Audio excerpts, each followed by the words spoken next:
Welcome to the channel Easy Trick of Computer Science. That channel is related with the computer science students and also with those students who learn something new in the computer science field. This series is related with the statistical technique, regression analysis, and already we discussed so many parts. And those students who don't see the previous parts, the link available under the description box, you can check it out and enhance your knowledge.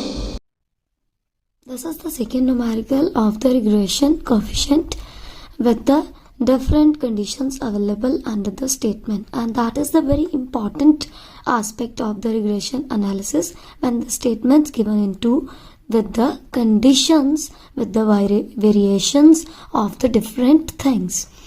So there are two types of variations in the statement, that is the age of husband in years and age of wives in years. There are total values over there is the 1, 2, 3, 4, 5, 6, 7, 8, 9 and 10. There are total values over there are 10, but the variation of the husband and the wives in years are the different values that are taken over here. So there is no provision that you will always solve the sum with the regression coefficient, because this is the conditional sum. So you will also solve with the regression analysis always. So there are two conditions on number. First is the regression of age of the husband on the age of wife. The first condition we prove that, and after that we prove the total variation in the age of husband. And the third condition after that, the magnitude of the variation in the age of husband, and explained by the regression analysis. There is the hint over into the sum that you all will solve the sum with the regression analysis. So there is no provision to solve the regression coefficient. And if you are solve with the regression coefficient equations, that method is also very good. That is not wrong in the exam time or in the competitive exam. So that is your choice, that you will solve with the regression coefficient or in the regression analysis, but mainly check the statement twice. There is mentioned that regression analysis word. So now we will solve this sum with the regression analysis and shifting with the regression coefficient equation. So for the first part, the regression of age of husband on the age of wife. So firstly we discuss about the wife and the husband age. husband की as को हम x मान लेते हैं and y हम मान लेते हैं वाइफ की एज को. सो रिग्रेशन किसके ऊपर अब निकलेगा? x on y के ऊपर. सो x on y की इक्वेशंस के ऊपर हमने निकालना है. तो सबसे पहले x y हमें दिया हुआ है. The formula given for the regression analysis is very simple, that is the n summation xy minus summation x summation y n summation y square minus summation y whole square. So there is the mean of the x bar and the y bar. ये हमें आगे जाके भी चाहिए होगा variation के time पे भी, या हम जब इक्वेशंस बनाते हैं. आपने प्रीवियस पार्ट जिन्होंने नहीं देखा काइंडली उसको चेक कीजिएगा रिग्रेशन कोएफिशिएंट वाले को, कि जब हमने इक्वेशंस रिग्रेशन कोएफिशिएंट की बनाई थी तो उसमें हमें मीन ऑफ एक्स सीरीज भी चाहिए कहीं ना कहीं और मीन ऑफ वाई सीरीज भी चाहिए कहीं ना कहीं. इसके लिए हमने दोनों का पार्ट का मीन भी निकालना है. सो ये पहले ही निकाल लोगे तो आपके लिए ये हेल्पफुल हो जाएगा. आफ्टर दैट कभी भी कोई टेबल बनाना है तो आप पहले फॉर्मूला को देखिए. एन की वैल्यू हमें पहले ही पता चल चुकी है कि वो 10 है, वो हमने पहले ही एनालाइज कर ली थी. आफ्टर दैट हमें चाहिए summation x y summation x summation y का स्क्वायर एंड समेशन वाई का whole square. So summation y तो यहीं से निकल आएगा, जो वाई की वैल्यूज हैं उसको सम अप कर दीजिएगा तो आपका समेशन वाई निकल आएगा. और जब आप एक्स की वैल्यूज का सम अप कर दोगे तो समेशन एक्स भी आपके पास आ जाएगा. नेक्स्ट पार्ट इज द कि एक्स स्क्वायर भी चाहिए हो सकता है, वाई स्क्वायर भी चाहिए हो सकता है. सो एक्स स्क्वायर भी इन फ्यूचर अगर हमें चाहिए तो कोई डिटर्मिनेटिव वैल्यू नहीं है कि आप निकालोगे तो कोई नुकसान हो जाएगा, ऐसा कुछ नहीं होगा. अगर आप निकाल लोगे तो y on x भी अगर आगे जाके चाहिए होगा तो आपकी हेल्पफुल हो सकती थी ये कंडीशन.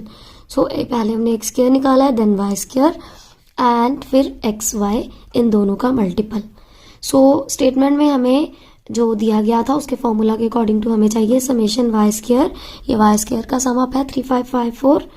ये आप यहाँ पुट कर लीजिए. 4269 is the sum up of summation x y, जो कि इन दोनों को मल्टीप्लाई करके ये आपका पूरा कॉलम बनाया गया है. और 10 हमने पहले ही एनालाइज कर लिया था. एंड समेशन y का जो हमारे पास टोटल है 188 एंड समेशन x का टोटल है 225. सो जब आप पूरी वैल्यूज पुट कर दोगे तो आपका आंसर आएगा 1.989. So the regression coefficient equation is that कि regression of age of husband on the age of Y उसने आपको निकालने के लिए बोला था. मीन्स हमने x ऑन y की इक्वेशन लेनी है. सो x ऑन y की इक्वेशन क्या कहती है आपको कि सबसे पहले क्या लेना है आपने यहाँ पे समेशन x माइनस प्लस आपका पार्ट आएगा प्लस यहाँ पे हमने क्या लेना है, यहाँ पे हमने लेना है bxy जो कि हमने अभी अभी निकाला था 1.989. After that y minus y बार भी हो सकता है, समेशन y भी हो सकता है. सो समेशन y हमने इसी सम में निकाला है अभी अभी. तो ये जब आप पुट करोगे तो सॉल्व करने के बाद आपको ये मल्टीप्लाई करने के बाद सॉल्व करने के बाद आपको ये x की इक्वेशन मिल जाएगी. तो हमारा फर्स्ट पार्ट सॉल्व हो चुका है क्योंकि उसने वेरिएशन ही निकालने के लिए बोला था. So the second part coming with the second statement said that total variation in the age of husband only with the age of husband means किसके साथ वर्किंग करनी है, x के साथ. जब हमने ऐसा कुछ निकालना है तो फिर क्या करना है कि total variation of the variables is equals to sum of the deviations of its value from its arithmetic average. So वो कैसे निकलेगी, x माइनस x बार का होल स्क्वायर. सो जो हमने मीन पहले ही अभी निकाला था, मीन हमने पिछले पार्ट पे ऑलरेडी निकाल रखा है. x की वैल्यूज गिवन है हमारे पास already in the statement, that is the x values. और जो हमने x बार निकाला था ये आपका x बार है 22.5. सो दोनों वैल्यूज हमारे पास अवेलेबल हैं. तो सेकेंड पार्ट इजीली हमारा अब कैरी फॉरवर्ड हो सकता है. तो निकालना कैसे आपने, सबसे पहले x की वैल्यूज लेनी है, then x minus x bar मतलब 18 जैसे है तो minus 22.5 with the every value you can subtract. So आपको ये वैल्यूज मिल जाएंगी. उसके बाद इन्हीं वैल्यूज का जब आप स्क्वायर कर दोगे तो कंप्लीट आपको वेरिएशन ये मिल जाएगी. वेरिएशन मिलने के बाद आपको क्या निकालना है, x माइनस x बार का जो स्क्वायर निकालना है वो क्या है कि यहाँ पे आपको लेना था x माइनस x बार माइनस x बार का होल स्क्वायर. सो वेरिएशन में हमारे पास ये यहाँ पे x है, कंप्लीट x है, x माइनस x बार का होल स्क्वायर, इसका समेशन चाहिए था. सो ये हमारे पास 82.5 कहाँ से आया है, इसका टोटल है हमारे पास 82.5 and this is the answer of the second statement and it's very simple. And now we will proceed on to the condition number 3. The condition number 3 said that the magnitude of the variation in the age of husband explained by regression analysis. अब analysis जब हमने किया था तो एक table भी analysis में हम अब हर एज का एनालिसिस करेंगे कि 18 जैसे इनकी एज है तो इनमें टोटल वेरिएशंस कितनी चल रही हैं. हर एज का यहाँ पे कंप्यूट वैल्यू आपको मिलेगी. उसके लिए हमने एक टेबल बनाना है, computation of the values of estimated value of x and y. So the given value की जब भी एज ऑफ y आपकी वाइफ्स की जैसे एज है, मैं यहाँ पे दोबारा आपके लिए लिख देती हूँ. हमारे पास y की वैल्यूज हैं 17, 17, 18, 18, 18, 19, 19, 20, 21, 21. This is the values of the y जो हमें गिवन स्टेटमेंट में दी गई हैं. और x की जो वैल्यूज़ हैं वो हमारे पास ऑलरेडी हमें यहाँ पे भी दिख रही हैं, यहाँ से भी हम ले सकते हैं. सो किया क्या गया है कि जब वाइफ की जो एज है वो 17 है तो इक्वेशन जो हमने फर्स्ट पार्ट पे निकाली थी ये वाली equation x is equals to minus 14.89 plus 1.989 y ये यहाँ पे लेनी है. क्या इक्वेशन निकाली थी, x is equals to minus 14.89 plus 1.989 y. So y की वैल्यू गिवन है अभी हमारे पास 17 अगर तो x की वैल्यूज़ को देखने की ज़रूरत ही नहीं है, क्योंकि x की वैल्यूज़ के साथ हम already sum up first part पे ही कर चुके थे। सो इक्वेशन बन गई है, तो इक्वेशन में सिर्फ आपने पुट करनी है कि जब y की वैल्यू 17 है तो क्या वैल्यू आ रही है, देन अगेन 17 है, देन 18 है, 18 पुट करके हमारे पास ये वैल्यू आ रही है। रेपिटेशन में है वैल्यूज़ तो कैलकुलेशन आपके लिए आसान हो जाएगी। देन 19 है, 2 टाइम्स रिपीट हो रहा है, 20 है, 21 है। कैलकुलेट करने के बाद आपके पास ये एक टेबल बन जाएगा, और थर्ड पार्ट पे उसने आपको एनालिसिस फेस में यही फेस करने के लिए बोला था।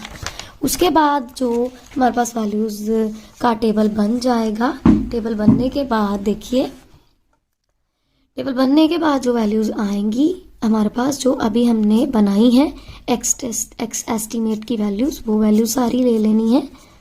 और अब एक्स एस्टीमेट माइनस हमने जो मीन की वैल्यू हमारी आई थी, हमारे फर्स्ट पार्ट पे हमारे पास मीन की वैल्यू अवेलेबल थी, दैट इज़ द 22.5, उसको आपने माइनस करते जाना है और आपके पास ये बन जाएगा।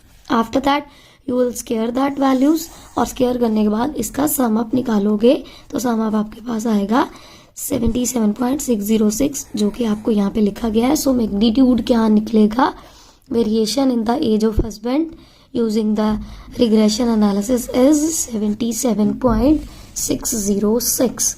सो ये हमारा पार्ट अब थर्ड भी कंप्लीट हो गया है, जिसमें उसने मैग्नीट्यूड निकालने के लिए बोला है। एज पर द कंडीशन अगर मैं बात करूं तो ये बहुत ही इंपॉर्टेंट सम है। अगेन अगर कभी भी आपके ग्रेजुएशन फेज में आ सकता है तो 15 मार्क्स के अंदर भी मिल सकता है। कॉम्पिटिटिव एग्जाम्स में अकेली वेरिएशंस भी पूछी जा सकती हैं, अकेला एनालिसिस का फॉर्मूला भी पूछा जा सकता है, इक्वेशन भी पूछी जा सकती है, ऐसे भी ट्रिक्स आपको मिल सकते हैं। So this is the second numerical part. So next part we will discuss under the next schedule. Till then, take care. Thank you.